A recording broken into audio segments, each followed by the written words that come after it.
Hi friend, শুভ সকাল। আর এই শুভ সকালে কাঁঠাল পাড়া চলছে। কাঁঠাল পুরো সব খেয়ে ফেলেছে কাঠবিড়ালিতে। এই যে দেখতেই পাচ্ছ, সব পুরো খেয়ে ফেলে দিয়েছে।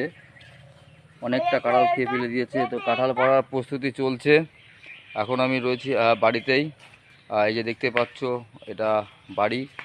আর যেহেতু কাঁঠাল সব শেষ, চারিদিকে যে যত গাছ আছে গাছ থেকে কাঁঠাল পাড়া চলছে। তো আপনাদের কাঁঠাল কেমন লাগে প্লিজ প্রত্যেকে একটু কমেন্টে বলবে। এদিকে আমার ছেলে কাঁঠাল পাড়াতেও ব্যস্ত আছে। ও সকালবেলায় উঠে আগে এই কাজে লেগে গিয়েছে। এই যে আস্তে আস্তে আস্তে আস্তে করে কাঁঠাল পড়ছে গাছ দিয়ে, কত সুন্দর। আর একটু পরেই বৃষ্টি নামবে, আকাশটা পুরো মেঘলা আছে। তার আগেই সমস্ত কাজগুলোকে করিয়ে নেওয়া হচ্ছে। আমার ছেলে তো আমার সঙ্গে খুব ভালোভাবেই পরিষেবা দিচ্ছে। চলুন, এই যে উপর থেকে আবার আস্তে আস্তে করে কাঁঠাল নামছে, তোমরা দেখতে পাবে। এই যে দেখতেই পাচ্ছ, আস্তে আস্তে আস্তে করে দড়ির সাহায্যে কাঁঠালগুলোকে পাড়া হচ্ছে।